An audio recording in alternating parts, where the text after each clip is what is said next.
Hello बच्चों, बहुत स्वागत है आपका इस खूबसूरत चैनल डेयरिंग डू में। कुछ लोग मुझसे पूछते हैं कि साहब आपने इस चैनल का नाम डेयरिंग डू क्यों रखा। कुछ फिजिक्स से रिलेटेड रखते, एजुकेशन से रिलेटेड रखते, लेकिन डेयरिंग डू का अर्थ है किसी भी मुकाम को पाने के लिए हौसला रखना। पढ़ाई के माध्यम से ही हम लोग किसी मुकाम को हासिल करते हैं। कुछ स्टूडेंट्स जेई की तैयारी कर रहे हैं, कुछ नीट की, कोई डॉक्टर बनेगा, इंजीनियर बनेगा, ग्रेजुएशन करने के बाद इस देश की सेवा करेगा, कोई डीएम बनेगा, कोई रेलवे में जाएगा। तो इन सब के लिए हौसला चाहिए ना, इसीलिए इस चैनल का नाम है डेयरिंग डू। आओ आज अपना एक नया टॉपिक पढ़ते हैं, इलेक्ट्रोमैग्नेटिक इंडक्शन। बहुत ही प्यारा टॉपिक है, इंपॉर्टेंट टॉपिक है और इसको सही से समझना बहुत ज़रूरी है। हमारी प्रैक्टिकल लाइफ में इस टॉपिक की बहुत इंपॉर्टेंस है। बहुत चीज़ें ऐसी हैं हमारे आसपास जिसमें हम इलेक्ट्रोमैग्नेटिक इंडक्शन के प्रिंसिपल्स का इस्तेमाल करते हैं। तो आओ शुरू करें। तो इस टॉपिक को शुरू करने से पहले सबसे पहले यह जानना जरूरी है कि मैग्नेटिक फ्लक्स क्या होता है। हम इलेक्ट्रिक फ्लक्स पढ़ चुके हैं। स्टूडेंट से मैं कहूंगा कि एक बार इलेक्ट्रिक फ्लक्स का वीडियो देखकर आए, उसके कंसेप्ट को समझ के आए। हालांकि कोई मुश्किल नहीं है, यहां मैं मैग्नेटिक फ्लक्स का कंसेप्ट आपको समझा दूंगा। अगर आपको इलेक्ट्रिक फ्लक्स नहीं भी पता है, मान लो अगर आपने वो टॉपिक नहीं भी पढ़ा है, तो मैग्नेटिक फ्लक्स मैं आपको समझा दूंगा।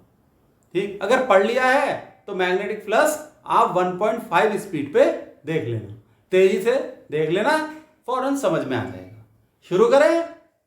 तो magnetic flux, it is defined as the number of magnetic field lines which passes through a given area. आया इंग्लिश में समझ में?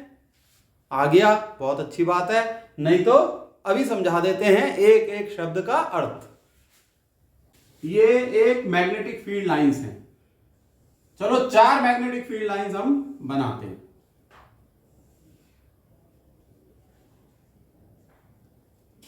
और ये एक सर्कुलर कॉइल है। इस सर्कुलर कॉइल से कितनी मैग्नेटिक फील्ड लाइंस गुजर रही हैं? 2। कितनी गुजर रही है? 2। तो यहां मैग्नेटिक फ्लक्स कितना हो जाएगा? मैग्नेटिक फ्लक्स यहां हो जाएगा 2। जितनी लाइन एक एरिया से पास हो रही हैं, विच passes through a given area, वो कहलाता है मैग्नेटिक फ्लक्स। इसलिए मैग्नेटिक फ्लक्स हो गया 2। Number of magnetic field lines which passes through a given area. बस इस चीज पे गौर करो। आई ये बात समझ में? बहुत सिंपल है, आ गई होगी। बच्चों मैग्नेटिक फ्लक्स को हम डिनोट करते हैं phi b से डिनोट करते हैं। अब आप ये देखिए, ये जो सर्कुलर कॉइल है, अगर इसका रेडियस है r, तो इसका एरिया कितना हो जाएगा? पाई r स्क्वायर। हम ये मान लेते हैं अब कि इस सर्कुलर कॉइल के रेडियस में कोई चेंज नहीं आ रहा, लेकिन मैग्नेटिक फील्ड की स्ट्रेंथ बढ़ गई। ठीक है, increase the strength of magnetic field of B. Area remains the same, area remains same. तो क्या कंडीशन होगी? ये है आपकी मैग्नेटिक फील्ड लाइंस। स्ट्रेंथ बढ़ने का क्या अर्थ हुआ?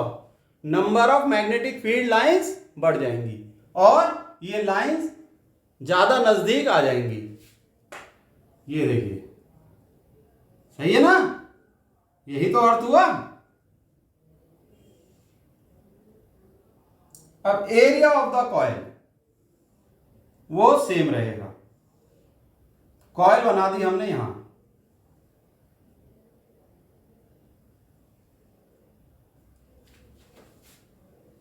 हालांकि ये फिगर मैचिंग नहीं लग रहा है, लेकिन एरिया सेम है। ये देखिए, अब number of electric field lines कितनी हो गई हैं? इस एरिया में हो गई हैं 4, 1 2 3 4। तो मैग्नेटिक फ्लक्स हो जाएगा, ये तो बी की डायरेक्शन हुई, मैग्नेटिक फ्लक्स इस केस में हो जाएगा 4। आप ऐसे समझिए कि बहुत तेज हवा चल रही है, या ये छोड़ो, आप ये समझो कि हवा चल रही है और आपकी खुली हुई खिड़की से हवा अंदर आ रही है। पहले मंद मंद धीरे धीरे हवा चल रही है, तो आपको हवा का बहाव धीरे महसूस होगा, ठीक। और अगर हवा तेजी से चलने लगे तो आपकी खिड़की का एरिया तो वही है जहां से हवा आ रही है, लेकिन हवा का वेग आपको ज्यादा तेज महसूस होगा।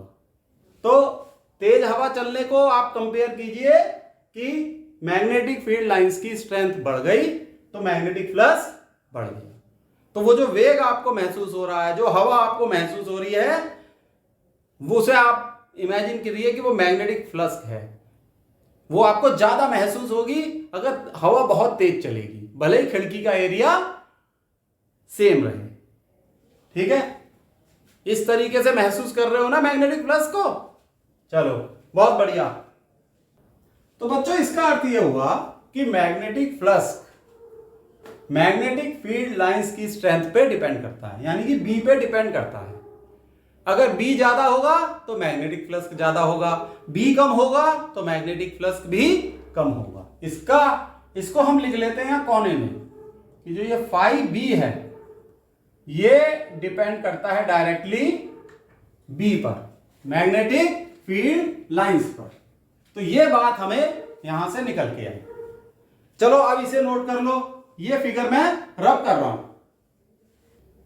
तो बच्चों, ये बी नहीं, यहां से बी डैश लिख लीजिए, क्योंकि बी डैश बी से बड़ा है। यहां मैग्नेटिक फील्ड लाइंस बढ़ गई हैं, B dash is greater than B. अब आप एक कंडीशन और लेके चलिए, यहीं पर बना देते हैं, ठीक है। चलो इसे रब नहीं कर रहे हैं, यहीं पर समझा देते हैं। मैग्नेटिक फील्ड सेम रहेगा, एरिया चेंज हो जाएगा। मान लो हम ये रेडियस बढ़ा देते हैं, इस सर्कुलर कॉइल की रेडियस बढ़ाएंगे, एरिया बढ़ जाएगा। चलो साहब ऐसे ही करते हैं, ये मिटा दिया। ये आपकी मैग्नेटिक फील्ड लाइंस है, सही है। एरिया बढ़ा दिया कॉइल का, ओहो गंभीर है मामला।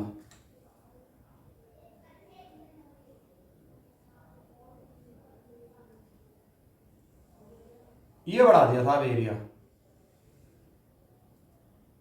अब बताइए कितनी मैग्नेटिक फील्ड लाइंस जा रही हैं? गिनो बच्चों, 1 2 3 4 5 6। तो यहां आपका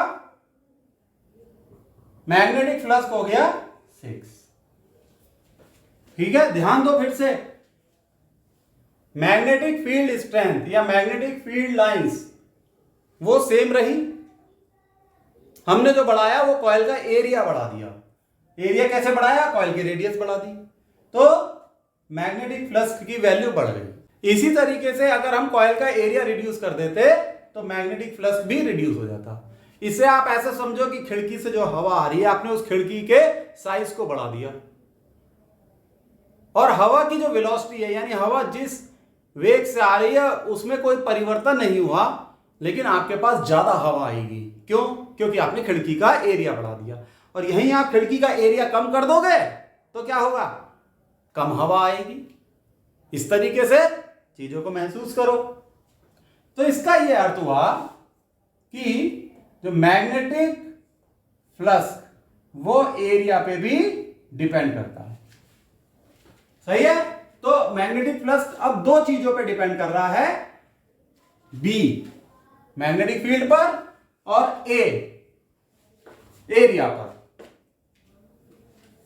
अब इसे आप नोट डाउन कर लो। तो बच्चों, जो फॉर्मूला निकल के आया मैग्नेटिक फ्लक्स का, वो ये आया magnetic flux is equal to B A, means magnetic field multiplied by area. दोनों वेक्टर क्वांटिटी है, मैग्नेटिक फील्ड भी वेक्टर क्वांटिटी है और एरिया भी वेक्टर क्वांटिटी होती है। तो बच्चों ये तो आपको पता है ना कि एरिया एक वेक्टर क्वांटिटी है, नहीं पता? ये मैं बता चुका हूं, लेकिन एक बार और जान लो। जैसे आपको समझाने के लिए ही मैं ये ढक्कन लाया हूं। जैसे ये सरफेस है, सर्कुलर सरफेस, इसका एरिया है पाई आर स्क्वायर। ये तो मैग्नीट्यूड हो गया, लेकिन एरिया की डायरेक्शन क्या होती है? सरफेस के परपेंडिकुलर। ये देखो, ये अगर आपकी तरफ करें तो ये एरिया की डायरेक्शन है, ऐसे देखोगे तो ये एरिया की डायरेक्शन है। आ रही है बात समझ में? ये एरिया वेक्टर है।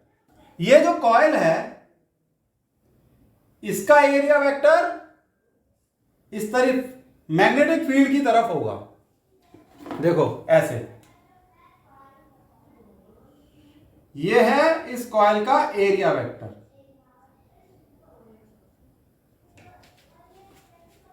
यानी कि एरिया वेक्टर और मैग्नेटिक फील्ड वेक्टर के बीच का एंगल क्या है? 0। ठीक, तो ये जो है डॉट प्रोडक्ट लेते हैं हम, इसीलिए बात को फिर से समझना कि हम डॉट प्रोडक्ट क्यों लेते हैं। ये हो जाता है आपका B A cos theta. Theta क्या है? Angle between area vector and magnetic field vector.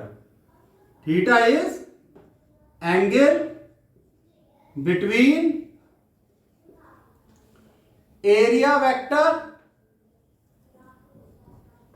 and magnetic field vector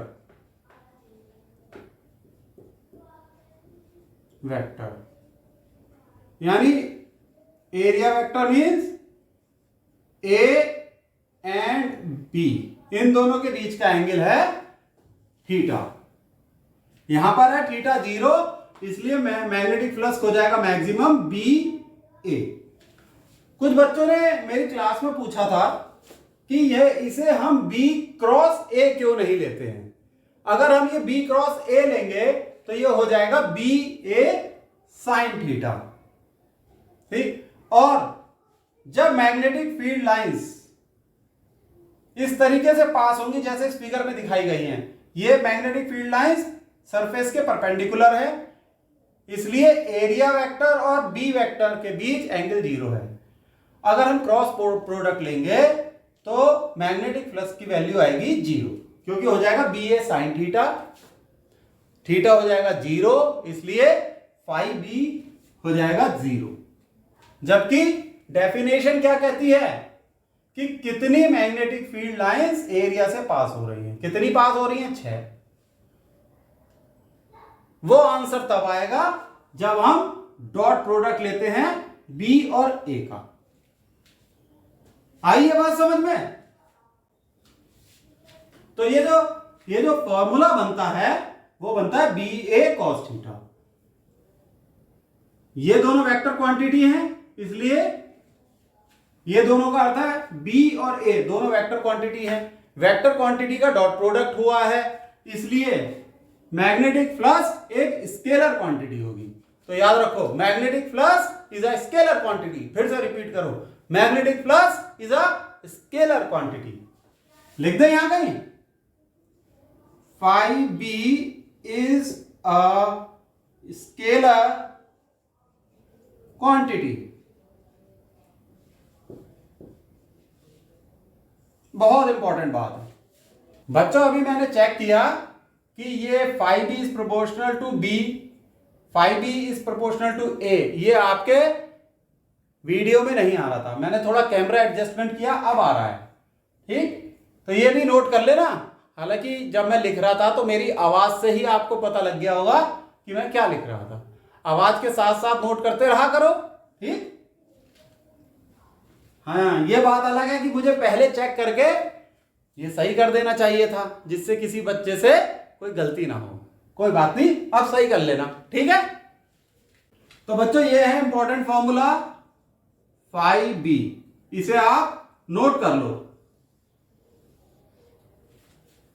अच्छा, एक केस अब ये बनता है कि एरिया वेक्टर और मैग्नेटिक फील्ड वेक्टर के बीच एंगल 0 नहीं है, यानी ये दोनों सेम डायरेक्शन में नहीं है। जरूरी थोड़ी है कि सेम डायरेक्शन में हो। तो आओ देखो क्या होता है। ये नोट कर लिया आपने, मैं इसे रब करता हूं।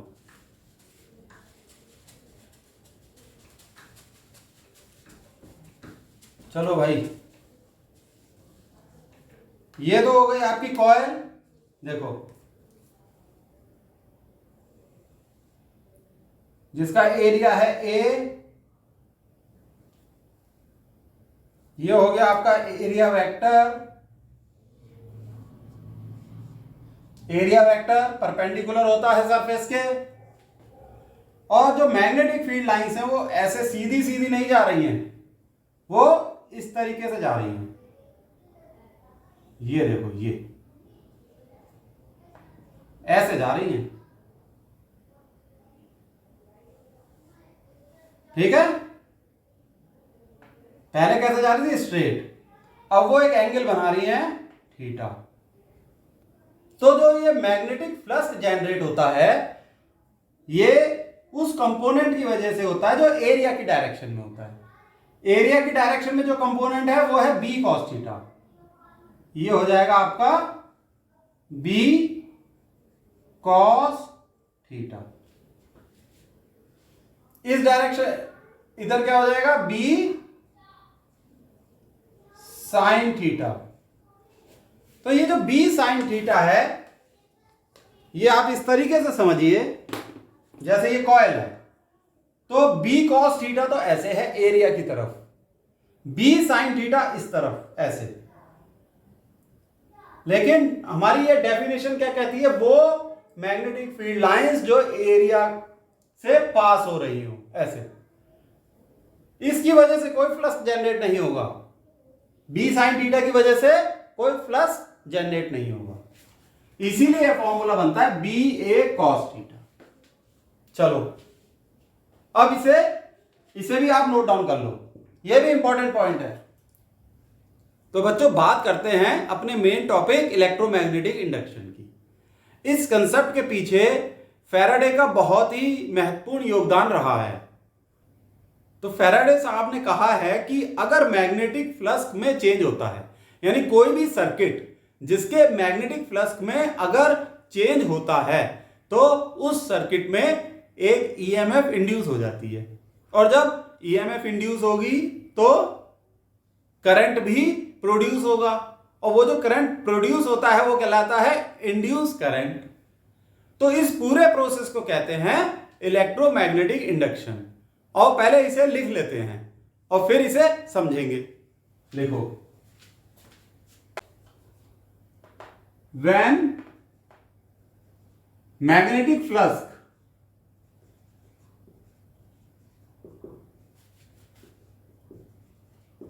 passing through the circuit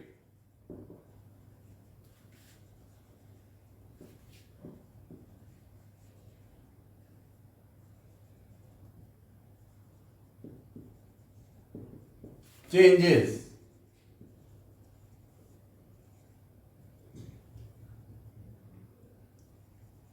an EMF is produced in the circuit.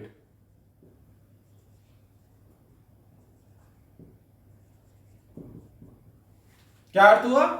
अगर किसी भी सर्किट में मैग्नेटिक फ्लक्स चेंज होता है तो ईएमएफ प्रोड्यूस होती है, और ये ईएमएफ कहलाती है इंड्यूस ईएमएफ।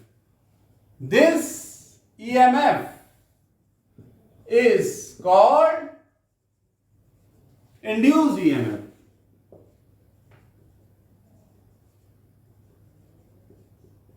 Induce EMF. जब ईएमएफ प्रोड्यूस हुई है तो इसका मतलब करंट भी प्रोड्यूस होगा। if circuit is closed, if circuit is closed, circuit is closed, a current flows through it.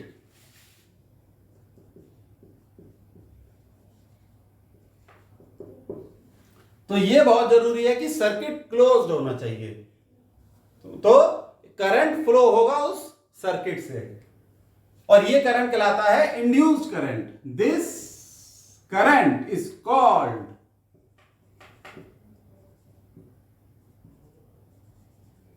Induced current.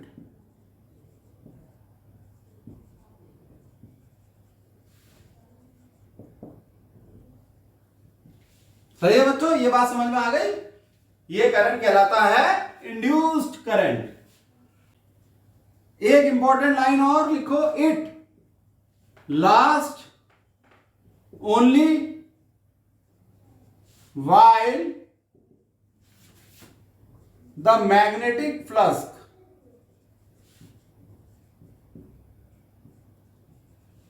is changing. तो ये जो इंड्यूस ईएमएफ है या इंड्यूस करंट जो प्रोड्यूस हुआ है, ये तब तक प्रोड्यूस होता रहेगा जब तक मैग्नेटिक फ्लक्स चेंज हो रहा है.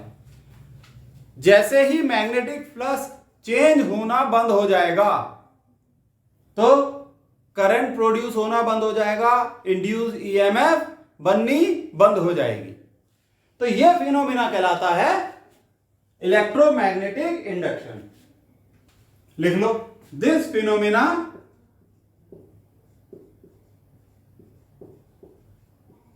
is called electromagnetic induction.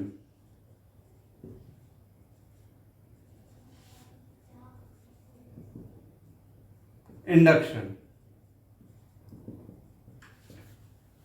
सही है बच्चों, ये कहलाता है इलेक्ट्रोमैग्नेटिक इंडक्शन. क्लियर हो गया? तो ये इंपॉर्टेंट है कि मैग्नेटिक फ्लक्स चेंज होना चाहिए. और मैग्नेटिक फ्लक्स क्या होता है? B A cos theta. यानी कोई भी सर्किट या कोई भी कॉइल अगर मैग्नेटिक फील्ड में रखी है तो उसका मैग्नेटिक फ्लक्स कब चेंज होगा? अगर मैग्नेटिक फील्ड की स्ट्रेंथ चेंज हो जाए, यानी बी में चेंज आ जाए. ठीक, तो बी इज चेंजिंग. अगर बी में चेंज है तो मैग्नेटिक फ्लक्स चेंज होगा. अगर कॉइल का एरिया बदल जाए, एरिया कम होने लगे धीरे धीरे या एरिया बढ़ने लगे, तो भी मैग्नेटिक फ्लक्स चेंज होगा. मैग्नेटिक फ्लक्स चेंज होगा तो इंड्यूस ईएमएफ बनेगी और फिर इंड्यूस करंट जनरेट होगा. तो एरिया के चेंज होने पे भी इंड्यूस करंट जनरेट होता है. ए इज चेंजिंग. और थर्ड क्या है? ये थीटा चेंज हो जाना चाहिए. अगर ये थीटा चेंज हो रहा है तो भी मैग्नेटिक फ्लक्स चेंज हो रहा है और इंड्यूस करंट और इंड्यूस ईएमएफ बनने लगेगी. थर्ड क्या हुआ? Theta is changing. अब मैग्नेटिक फ्लक्स बदल रही है, ये तो समझ में आ रहा है कि क्या हो रहा है. Means number of magnetic lines of forces बढ़ रही हैं या घट रही हैं.